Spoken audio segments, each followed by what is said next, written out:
Welcome to the Black Anarchist Podcast, a channel where critical thinkers come to learn and grow. Through pedagogical discussions, we challenge the status quo, conventional narratives, and present raw truth. I'm JC, author of Blame Don't Address the Manufacturing of Black Homophobia and Performative Masculinity. Today, we're going to talk about civilization, what it is, what it isn't, how it's been weaponized to justify white supremacy, statism, and spiritual death. Um, I don't have a lot of time, but I I guess I'm going to give a quick overview of this discussion between Candace Owens and Fuentes. Nick Fuentes was basically making an argument for white supremacy. He specifically said that he's not just a racialist, he's a racist. And I guess my response is I appreciate his honesty because there are many people who are racist who don't admit it. I don't necessarily have a problem with racists as long as they're not using state power to impose their racist ideology or to give themselves state sanctioned privileges. So I don't have a problem with Nick Fuentes. Like I actually would, I actually engage with people like that. So a lot of people feel comfortable because you can be racist, you can say what you want to say, and I can say what I want to say, and nobody really gets offended. So he's pro-white. I guess I'm pro-black, but I do have there's some nuance with that. I'm not necessarily pro-black the way that most people are pro-black. I'm pro-black children. Um, but there are many people who are pro-white, who are white nationalists, and they'll say that they're not white supremacists, which, by the way, I'm not offended by that. If you want to be a white supremacist, you can be a white supremacist. Just don't use the state to impose your white supremacy onto other people. But they are covert white supremacists, or some of them are actually overt. And the white supremacist ideology really says that whites are responsible for all civilization. Before whites colonized the world, everybody was savages. We gave them written language, we gave them technology, and so we're just inherently smarter, we're inherently superior. Everyone else is ignoble. There's something inherently noble about civilization. I've talked about this before. It's not just white people who are white supremacists. A lot of people of color are white supremacists. When you talk about capitalism, you talk about civilization, that is all white supremacy. This whole Western way of life, if you look down, because there are people in the pro-black spaces on YouTube who look down on people in Haiti or Africa, and they call those people primitive, or we have better technology. That is white supremacy. So you don't necessarily have to be white to be a white supremacist. There are plenty of black white supremacists. There are people who come from the third world to America who are so enamored with our technology that they don't even care about freedom. That's why I'm not a proponent of open borders, because all they care about is the fact that they have access to the latest iPad, and they think freedom is having access to technology. So I've talked to many immigrants about freedom, this basic tenets of freedom, that we don't even have the principle of self-ownership. We don't even have the right to die. And they have no interest in any of these conversations because all they can think about is the fact that their lives were so much worse in their third world countries, right? They don't have to worry about where their next meal is coming from. But even when you give them specific examples of how you have been oppressed by the government, right? The government destroyed your property, but then they're protected with qualified immunity or absolute immunity, or the government prevented you from working because it created a barrier to entry, which completely destroyed. They don't care about that. They don't care about liberty at all. These people do have no interest in liberty. They're collectivists. They're hardcore collectivists. I guess Americans are collectivists too, but these people are unapologetic about it. What they'll say is, who cares about what happened to this individual? It's about the collective, that democracy benefits the majority. So they're willing to sacrifice individuals for the benefit of the collective, and they really don't mix words with that. So here's Nick Fuentes basically making a case for white supremacy. And I only have this short clip because I didn't want to edit it. And um, I mean, I pretty much already summed up what he said. So I'm just going to play this little clip, and then I have some critiques. Again, I'm not going to be in here very long, but this is something that I've been wanting to talk about for several days, and I'm just going to give a quick response to it, and then you guys can go in the comment section and let me know what you think. There's differences between races. What about in Africa and Haiti? I mean, they're killing and eating each other everywhere where they are. You have these problems. Yeah, I'd like to look into, and I'm pleading ignorant, but I think I'd have to look more into the history of Haiti to be able to push back on that at all. I don't think I agree with that. What about all of Africa then? There's not one country in sub-Saharan Africa that's successful. Not one. They're all least developed countries. They're all failed states. Africa's a pretty rich country. Like, why aren't Africans controlling the diamond trade? Who's taking all of the diamonds so that they can't control the diamond trade? And how long have these people been doing that, being essentially culture vultures? I never trust myself when I have a perspective now, because I realize how much of my opinions and beliefs were shaped by the public school system. That just sounds to me like a left-wing argument when they say, why don't these countries get ahead? Colonialism, you're a colonizer. It's like, okay, but when we got there, they had no development. When we got to Africa, they had no technological development. All right, y'all. So y'all just heard what he had to say about that. And again, that's a short clip, but his basic argument was that whites are more successful because they're inherently smarter.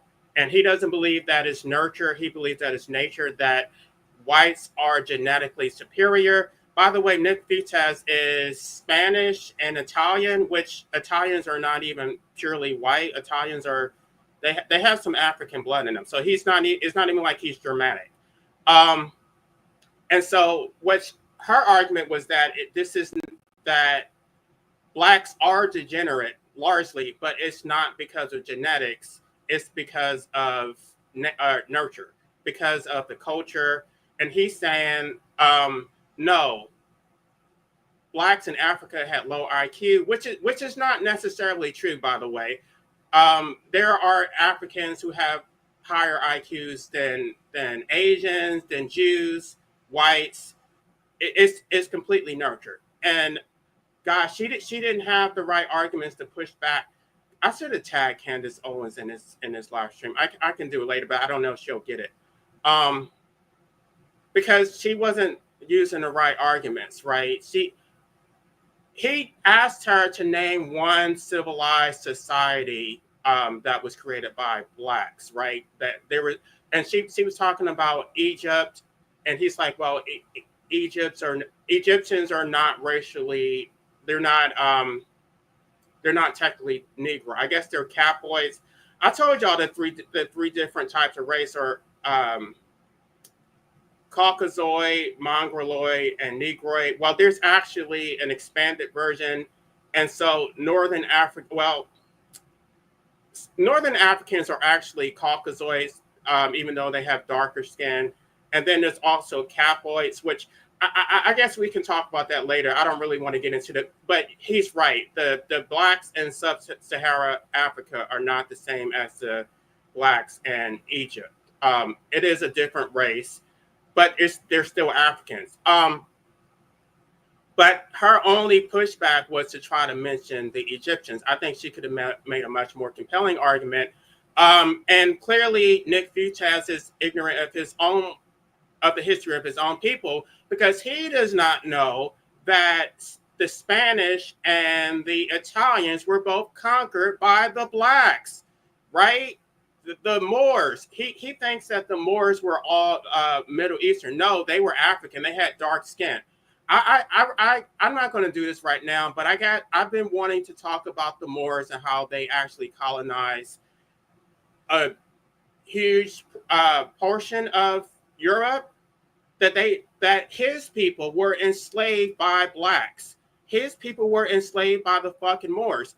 Now we can talk, because there's been a great deal of discussion about how blacks were sold into slavery by their own people.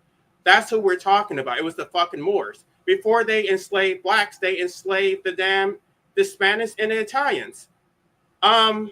But he doesn't know that. He doesn't know that the Moors are the ones who civilized the Spanish, that prior to the Moor invasion, that the Spanish were stuck in the Dark Ages, sleeping with farm animals, dying from consuming contaminated water that apparently had rat feces in it, that they didn't have any technology, they didn't have any understanding of mathematics. This is a part of history that has been completely wiped out. I mean, I'm not going to, I don't think I can give this conversation justice for me to try to do this on the fly right now. But no, most people don't know about this. Most people don't know that America was not just founded by white men. America was actually founded by black men before slavery, that the Moors were essentially the secret society, that how everybody talks about how like the Jews are the secret society that controls everything. No, the Moors were the secret society before all of them. The Moors created the secret society. So blacks did it first. But I guess the pushback that I would give is that there's nothing inherently noble about civilization. What the Moors did was inherently ignoble. They sold their own people into slavery. And the reason that they did it is because they didn't see themselves as their people, right? I mean, now we look at it based on race, but the Moors were a completely different religion. They didn't look at the Africans as being their people, even though now you look at them and you see they're black, and so it's the same people. No, the Moors thought that those were a very distinct group of people. They didn't have any allegiance to anybody. They didn't have any allegiance to the Europeans. They were running around sleeping with white women. They sold their own people into slavery. So his people were civilized by blacks. The blacks taught them mathematics. And gosh, he was talking about the invention of the wheel. The wheel didn't even come from Europeans. It came from Mesopotamians. And then Candace Owens was talking about the stealing of gold and diamonds and silver. Okay. Yeah, they completely robbed Africa of its natural resources, of its natural wealth, right? They literally, they got a map of Africa, divided it up among European countries. You get this, you get that, and then imposed their languages, imposed their civilization.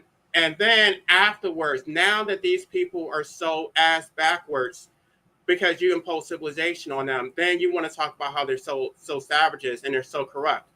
Jean-Jacques Rousseau has already addressed this, that civilization has a corrupting influence. The same thing with the Haitians. We could talk. First of all, he said that Haitians are eating each other. They're cannibals. That's not true. Haitians are not cannibals. I don't know why people are still promoting this lie. Haitians were smart enough to overthrow the damn French, right? That's the part that nobody wants to talk about. If Haitians are so dumb and they have such a low IQ, how were they able to defeat the French, right? And that's the reason why there were sanctions imposed on Haiti. That's the reason why Haitians can't succeed. They're not allowed to succeed. We impose all these sanctions, and then when they elected their democratic leaders, we toppled their leaders and engaged in regime change, right? In 1915, we went over there and we installed our leaders, our preferred leaders, who were corrupt. And then in hindsight, you want to talk about, oh, Haitians are so corrupt and they haven't been able to create a thriving economy. Okay, look at all the interference that the West has inflicted on Haiti, and look at all the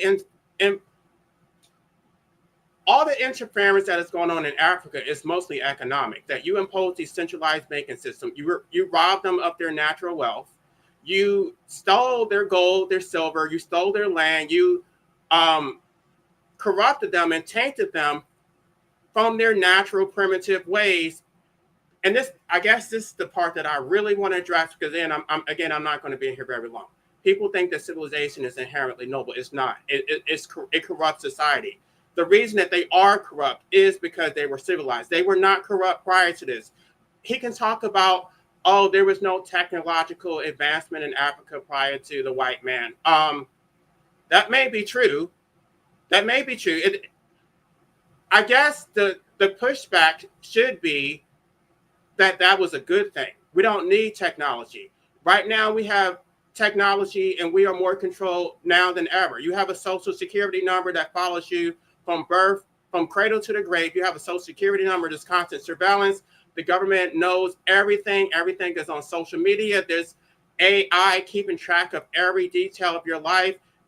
There's a database for your driver's license. You're getting pulled over by the road pirates. The government regulates whether or not you even have a right to earn a livelihood, and they keep track of this. Technology has made us more enslaved now than ever. You don't even have the right to die. The government regulates everything about your life, whether you can eat, sleep, or shit. And again, those in the third world will look at this as a good thing, right? They'll say, well, at least you don't have to worry about where your next meal is coming from. No. This is not even sustainable, by the way. We have been able to get to a point of 8.5 billion through artificial means, through basically raping the planet, through artificial agriculture, through extracting resources from the third world. And it's not natural crop rotation. You're not doing it the natural way where you allow the ruminant animals to replenish the soil. No, you're just using a whole bunch of chemicals and fertilizers, and everybody's complaining about how there's so much pesticides and hormones in the food. Okay, well, that's what you get out of your so-called civilization. You get grocery stores. You don't get to live in a state of nature anymore. You don't get to grow your own food because nobody has any land. What you get are skyscrapers, and you get to go to the grocery store and you get to buy the shitty food that probably has very little nutrition, that's been sprayed with pesticides. You don't get to be self-sufficient. If the government were to collapse, you would literally starve because you're so fucking dependent on the government. And this is supposed to be the beacon of freedom, where you don't have any individual autonomy. You're going to be completely dependent on the government. So if the government wants to shut the water down, you don't have access to any potable water. They don't even want you to have access to water. There's states and municipalities that regulate people's ability to even store water. That if you want to store rainwater, you're going to get fined. If you want to grow your own herbs and your own medicinal plants on your lawn, you're going to get fined from that because you don't actually own your property. The government actually owns your property. That's what it says in a social contract. Well, Rousseau tried to reframe it to make it sound a little bit better than what it is. What he actually says is that because you're a citizen, the citizen is the sovereign. And so basically, because the sovereign owns the land, it's not really a violation of freedom because you are the sovereign. But no, you're not the sovereign. You don't have any say in this shit. The government is not represented. If it was a real republic where it had limited power and it only protected individual rights, that would be one thing. But no, the government regulates every aspect of our fucking lives. And it's not representative at all. It's taxation without representation. They don't give a shit about it. I mean, there's studies that show that they do the complete opposite of what the will of the people is. They represent the top 1%. If the people say they want one thing, the government does the opposite, which is why most people don't even vote. Most people have no interest in the political system because they know that it does not represent their interests. So at the heart of it, people are anarchists. They don't support this shit. They don't really support democracy. But democracy is what's been they've been told that this is their only option. And he talks about success, right? This whole prosperity bullshit. By the way, Nick, he's supposed to be a Catholic, right? These fucking Christians are they're supposed to be spiritual, but they're so fucking worldly. They're so competitive. They're looking down on everybody else who's so primitive. We're so much prosperous, right? And so prosperity is basically a sign that they've been favored by God, even though they took it through physical force, right? They rape these countries of their natural resources. They impose democracy on everybody else. But no, this was given to us by God, just like the fucking Israelis are doing. The Israelis are claiming that this land was given to them by God. Bullshit. You went over there and you bombed those people and you took that land through physical force. God didn't give you shit. You took it, right? And you can say God helped those who help themselves. Okay, then really that would be the justification for any type of crime, right? Anybody who steals, anybody who rapes, you can say, well, God gave it to me. God gave me those women. God gave me that money that I stole at gunpoint. The only difference between what they're doing and what a common criminal would do is that they have a state behind them. So when somebody just asked me, what is the definition of government? Government is the monopoly on the use of physical force. That's what it is. That when you boil down to what the actual definition of government, it is the monopoly on the use of physical force. So when a state imposes physical force, that is a legitimate act of authority. But if you do it, you're a vigilante. You don't get to go around robbing people. You don't get to go around killing people. Even in the social contract, Rousseau says that the state has the right to kill people. He says that the sovereign has a duty to force people to be free, basically taking their lives, and the state can compel you to die to protect the sovereign. So they continue to go to war. They can kill you, but you don't have the right to kill yourself because you don't actually own yourself. There is no concept of self-ownership. You are owned by the collective. This is modern day slavery. And I know people think that this is hyperbole, that we're not slaves because we have access to technology, right? We have access to iPads and fucking computers and AI. No, this is fucking slavery. This is this repackaged slavery where you don't own your own life. People think that your children are they're not your fucking children. All you did by procreating is produce fucking labor for the state. The state owns your children and the state owns you. You are a fucking slave and your children are slaves too. So, man, I don't think Candace Owens did a good job pushing back against Nick Fuentes. I guess the main pushback she should have had was your people. They're so fucking ignoble because they don't care about virtue, right? It's not about what your actual ethics are, being a good person, being kind. No, it's just who's wealthier, who's more successful, who's prosperous, who has the most advanced technology, who won the war, right? We won the war, so that makes us noble. So you need to use their arguments against them, right? The pushback should have been, well, your people were conquered by the fucking wars. Not that I necessarily am a proponent of conquering people, right? But this is their argument. They believe in might makes right. So if you were conquered by the Moors, if you were brought out of the Dark Ages and the fucking Black Plague through colonization of the Moors, what does that say about you, right? They don't think that they can be conquered, which is why they support their ideology.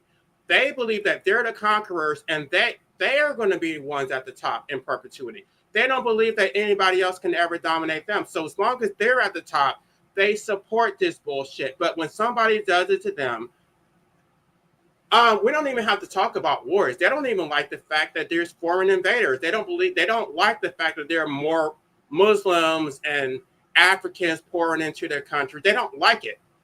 It's okay when they do it to somebody else, though. It's okay for them to go over to Africa and invade and take over Africa. But when other people do it to them, they have a visceral response to it because they want to protect their sovereignty. They want to protect their way of life. But the only reason why they think it's okay for them to do it to other people, other countries or whatever, is because they believe their way of life is inherently virtuous. So if another country invades them, then that is a negative because they're superior.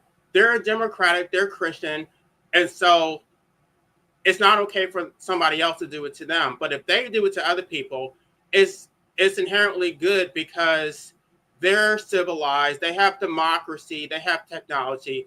They're going to give these primitive savages access to running water, which, by the way, running water actually came from the Moors, but they don't know that part of their own history. Um, I said I was going to be here very long, but I guess I'm going to come back and I need to review the Moors because a lot of people don't know about that. A lot of people don't know that the Moors civilized Europe. Um, is there anything else that I need to say? I'm trying to think.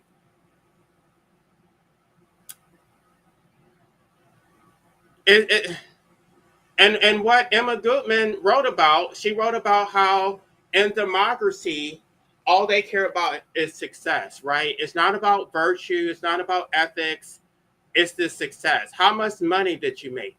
It doesn't matter how you got it, it's get rich or die trying. So you're going to forsake your Christian value, your so-called Christian values, in order to become prosperous, right? You don't care about killing people, you don't care about exploitation. You could literally be a pimp, right? You can literally pimp out women, and as long as you become wealthy, then that means you're favored by God. What kind of perverse ethics is? I mean, this is pretty perverse. The way that history goes to the victor. It's like his story. They wrote the fucking history, so they get to tell you theirs. This is the reason why I'm not a proponent of public education. You need to educate your own damn people. How are you going to have children and then you're going to rely on the state to educate them? When has the state ever been your advocate? The state is going to indoctrinate your children with their version of it. And so because democracy is majoritarian, you're not the fucking majority. So of course history is going to be skewed in their favor. That's why they're pushing back against accurate. It's not even like the things that were being taught in public school was controversial, right? It's just it makes them feel bad because they don't want children learning that their people oppress others, right? Even though it's completely historically accurate, they did enslave people, but they don't want children learning about that. I mean, even according to their argument is that, oh, those were not my ancestors, I should not have to pay reparations because that had nothing to do with me. If it has nothing to do with you, why are you so offended when people talk about it? Why are you trying to wipe that out of history? Do you not know how America was founded? That America was founded on slavery and stealing land from the Native Americans, that we just slaughtered them and infected them with polio and tried to assimilate them. Y'all know that before they brought the Africans to America, they actually tried to enslave other groups. They tried to enslave, well, first of all, they tried to enslave their own people. First of all, they tried to enslave the Irish. That didn't work out too well. The Irish were indentured servants, but they were not suited for manual labor. They tried to enslave the Native Americans. The Native Americans couldn't do it. They were dying by the thousands. And the only people who were suitable for that hard labor were the Africans. They just couldn't take the heat. They couldn't take the labor. So according to their argument, Africans were suited for slavery. No, they're not. That means that they were suited for freedom. And so what his argument was that after they were enslaved and then they were let go, they basically starved. Okay, that's because, and I'm going to push back, and some of y'all may get offended, but I'm going to say this. Black people are not suited for civilization, right? People have said this before, and I agree with them. Black people can't be civilized because this is not our way of life. Y'all can say this is offensive, I'm being racist, and I'm not pro-black. I don't give a shit. It's absolutely true. We are not supposed to be living under the Western way of life. We should have fucking sovereignty, and we should be living off the land. We should not have to work. We should not have to work and toil for the rest of our lives. We live in a state of nature, build our shelter, create some type of defense system to protect ourselves, and then just live off the land. We shouldn't have to work every day of our lives and maybe get a day off on a weekend, if that. No, this is their way of life. We need to have sovereignty. We need to fucking divest from this oppressive ass system. Stop remaining under the fucking system, whining, crying, and bitching, and begging for some fucking reparations. How about the only thing that you should be asking for is fucking sovereignty? And if you're not asking for sovereignty, then I really don't respect you. I don't respect the Umar Johnsons of the world who are crying and playing victim, asking for reparations while you want to remain under their fucking system. If you remain under their fucking system, then you forfeit any fucking reparations, because you have, by remaining under their system, you have already forgiven them. I'm trying to think of the actual legal term for that. It's a waiver of reparations. You have, through your action, I guess the legal term would probably be estoppel. By remaining under the system, you forfeit any claim of reparations. If you leave their system and you're not so fucking dependent on them, then you can get reparations. Maybe you can ask for reparations in conjunction with sovereignty. But if you're not sovereign, then you have no claim for reparations. This is what the social contract says. Reparations can only go to a sovereign. And when I talk about this, I guess people have no interest because they don't want to understand the philosophy. They don't understand the underpinnings of what sovereignty actually entails. They just want to make a case, just give us money, and they don't understand why their arguments are falling flat. They don't understand why the Native Americans got reparations and why the Jews got reparations in Israel, because they have sovereignty. That's what you don't have. So unless you're willing to fight, they don't want sovereignty because they don't actually care about freedom. All they want is a fucking, literally the way that they're framing it is a fucking handout. All you want is a fucking a check. Get out of here with that bullshit. You want to? I don't respect anybody who's asking for reparations without asking for sovereignty. All you want is a fucking handout. You're not really trying to liberate your people. You want to live under this system. You want your children to be oppressed in perpetuity, and you don't give a fuck about your children. You have no fucking self-respect. You don't see yourself as a fucking man. Anybody who wants to live under statism, under somebody else's state, where they're the fucking sovereign, you're not a fucking man. You're basically you're a slave. Being called a savage is not really an affront, right? What Jean-Jacques Rousseau, it really wasn't Rousseau. It was really Dickens who coined the term noble savage. But I guess he sort of described the noble savage. It's noble to be a savage. It's noble to be in touch with your primitive nature, to understand the difference between right and wrong, that when somebody attacks you, you defend yourself. It's not, oh, well, they're the police officers, so I don't have a right to defend myself. I'm just going to lay down and get gunned down because I can't. No, that is a man. You're a man. Any animal has the same survival instinct. If you attack an animal, the animal is going to fucking defend itself. But you have become a domesticated animal, which is exactly what Jean-Jacques Rousseau said. You are a domesticated fucking animal where you don't even understand your own natural rights. You just fucking bow down to the fucking state. And you're oppressing your own people in the process. So I don't think I can really say much now. I have one comment. I guess I'll how can we divest from this horrific system?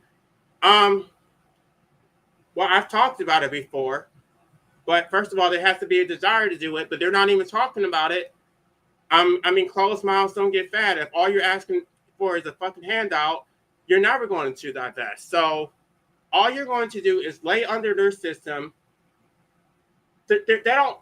The reason why there is no talk of divestment because they don't want to divest. As much as they talk about how white supremacy is oppressive, they enjoy white supremacy because it benefits them. They can climb on the backs of white supremacy and then use it to oppress their own people. They can amass wealth. They can attain political power. They can be the mayor, the whatever. They can be capitalists and thrive under white supremacy, right? They get their own individual privileges under white supremacy. They're not trying to liberate their people, right? They don't necessarily want liberation. What they're here for is to basically stop resistance, right? So the Al Sharptons, the Jesse Jacksons of the world, they're there to basically placate people and tell people how to resist, not through real resistance, which Rousseau said resistance only comes through tumult. There needs to be chaos, there needs to be violence, there needs to be some actual consequences on the sovereign. But they don't want to do that. What they'll say is go through the fucking courts, just go file a lawsuit. And then when you file a lawsuit, the fucking courts are going to dismiss it based on sovereign immunity, or they want to say that you don't have standing. They're going to find whatever legal maneuvers. They're going to claim that this is a political issue. And so you're basically going to be left to the mercy of the state. So their methods of resistance are never going to be effective. They're not supposed to be effective. They're supposed to give you false hope that you can go file a lawsuit and actually get liberation from the courts, right? You can go run for office or you can vote. They know good and damn well that these methods are ineffective. They know that shit when they tell you to do it. But they're getting their rewards. They're going to get paid. I got to go, y'all. I can explain how corrupt these black leaders are. They know exactly what they're doing. They don't give a shit. That's why you can't trust them. But you're not going to listen to somebody like me who's going to tell you the truth, because I don't have the right presentation. I'm not entertaining. I don't look or sound masculine enough. So my presentation is not persuasive. But I know what the hell I'm talking about. I guess I can tell you how to divest, but really you can't rely on, first of all, you can't rely on other black people because they don't want to divest. Just because they look like you, don't think that they have the same agenda as you. They don't. They're completely comfortable with this system.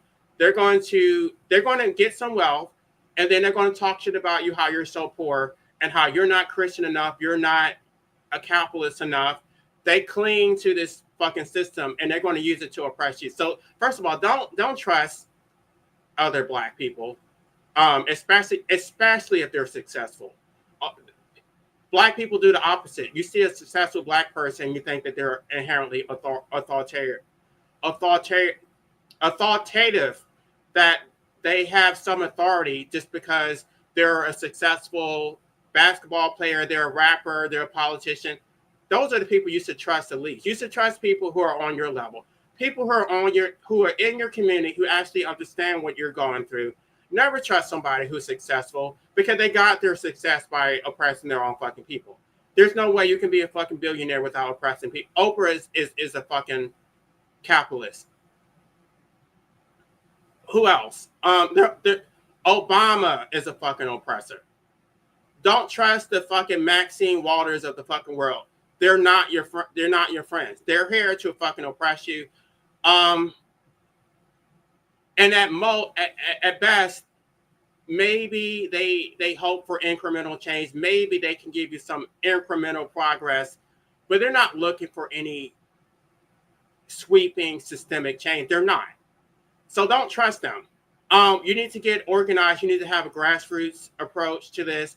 You need to pull up. Don't use any political institutions to fight for change. Become self-sufficient. Grow your own vegetables. First of all, I don't believe in this shit. I don't believe that it is possible. You're not going to liberate yourself. I guess my solution would be to not procreate.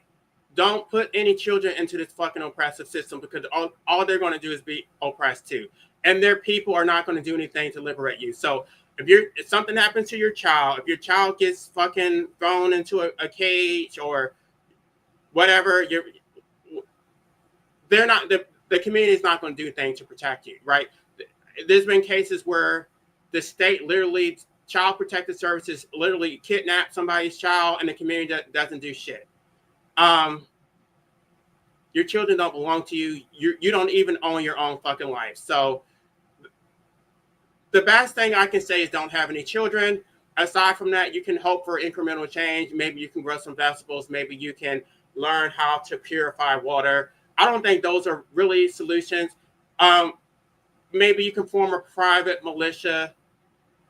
Anything you can do to not be dependent on the fucking state.